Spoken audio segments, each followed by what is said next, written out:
31 जुलाई 2025 को दिल्ली की सड़कों पर जो तस्वीरें दिखाई पड़ी उसने देश की आत्मा को झकझोर के रख दिया, क्योंकि वो शिक्षक जो लाखों बच्चों को अंधेरे से निकालकर सफलता की रोशनी तक पहुंचाते थे, वो अपने बच्चों के हक की लड़ाई के लिए सड़कों पर उतरे तो लाठियां मिली, हिरासत मिली और पुलिस की बदजुबानी सुनने को मिली। तमाम teacher, Neetu ma'am, Sanjeev sir, अभिनय शर्मा, उनकी जो तस्वीरें आई वो परेशान करने वाली थी।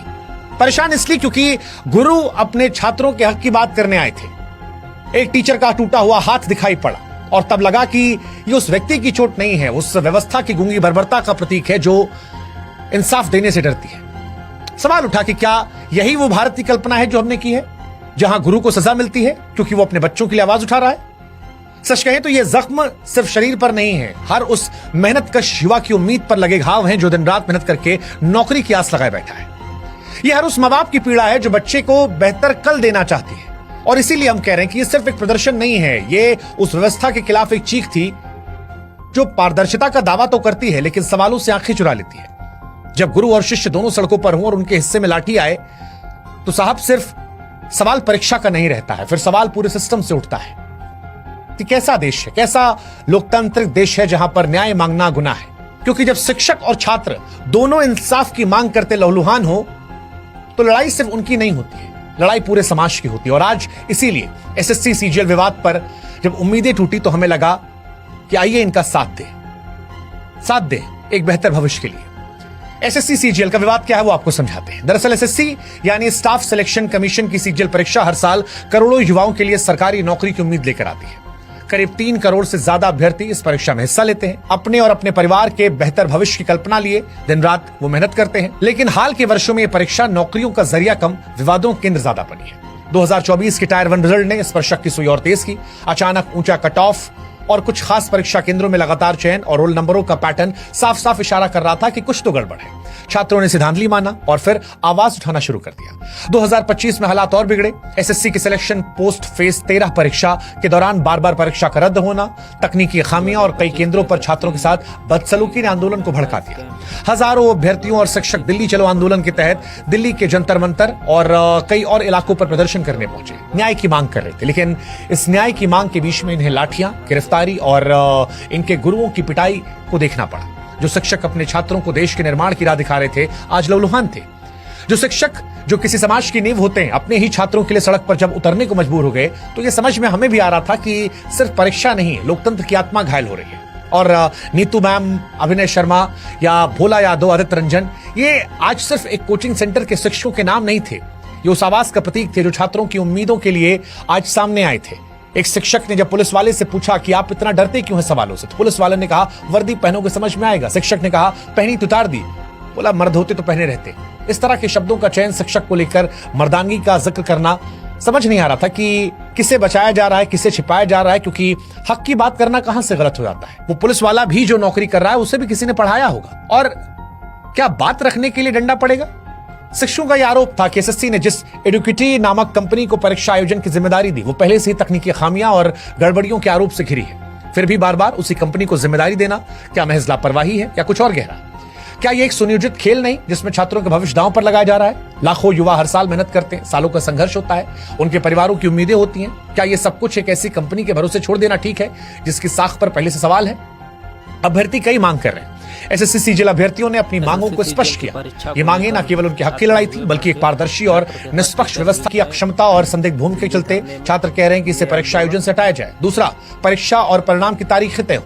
यूपीएससी की तरह वो भी कह रहे हैं कि एसएससी भी एक निश्चित कैलेंडर जारी करे जिसमें परीक्षा और परिणाम की तारीखें शामिल हो। तीसरा, पारदर्शी नॉर्मलाइजेशन प्रक्रिया, नॉर्मलाइजेशन की प्रक्रिया में पारदर्शिता हो ताकि अभ्यर्थी को शक न रहे। चौथा, परीक्षा का उत्तर उचित हो, प्रश्न पत्र में गलतियां ना हो और एक ही सवाल अलग अलग पालियों में ना पूछा जाए। पांचवा, नियुक्ति में तेजी, भर्ती प्रक्रिया पूरी होने के बाद नियुक्ति तुरंत हो, ना कि पुरानी भर्तियों के कारण रुकी रहे। छठा, वेटिंग लिस्ट, चयनित अभ्यर्थियों के बाद वेटिंग लिस्ट जारी की जाए। सातवीं, परीक्षा केंद्रों की सुगमता, केंद्र दूर दराज या पहुंच से बाहर ना हो, यातायात और बुनियादी सुविधाएं उपलब्ध हो। इसके अलावा प्रशिक्षित स्टाफ की मांग थी निष्पक्षता के साथ कि केंद्रों पर जो प्रशिक्षित कर्मचारी हों, इसके अलावा अभ्यर्थियों के साथ दुर्व्यवहार न किया जाए और तकनीकी खामियों का अंत हो। सर्वर धीमा, सिस्टम हैंग होने जैसी समस्याएं जो हैं वो खत्म कर दी जाए। अब ये कोई असंभव मांगे नहीं है या कोई ऐसी नाजायज मांगे नहीं है, ये एक ऐसी व्यवस्था की मांग है जो निष्पक्ष, पारदर्शी और अभ्यर्थियों के प्रति जवाबदेह हो। हर कुछ सालों में जब एसएससी का नाम बार बार विवादों में आता है, धांधली के जरिए, पेपर लीक के जरिए अभ्यर्थियों का भरोसा टूटता है, तो फिर ये मांगे नाजायज नहीं लगती। 2017-18 में जब लाखों युवाओं ने पेपर लीक के खिलाफ सड़कों पर आवाज उठाई थी, तब कहा गया था कि सीबीआई जांच होगी, सुधार होंगे, लेकिन हुआ कुछ नहीं। वही ढाक के 3 बार, ना कोई जवाबदेही तय हुई, ना व्यवस्था बदली। और अब जब 2024 में फिर वही कहानी सामने आई तो छात्रों को झटका लगा, और इसी वजह से ये छात्र जो हैं पिछली बार की चयन से चूक कैसे गए या किसी और की सेटिंग कैसे उन्हें आगे निकाल गई। 2025 में हालात बेकाबू हैं, छात्र फिर परेशान है, और इसी वजह से जब तकनीकी खराबियां नहीं कम हो रही, परीक्षा केंद्रों पर बदइंतजामियां नहीं रुक रही, छात्रों का भरोसा टूट रहा है, तब छात्र शिक्षकों के साथ सड़कों पर उतरे थे।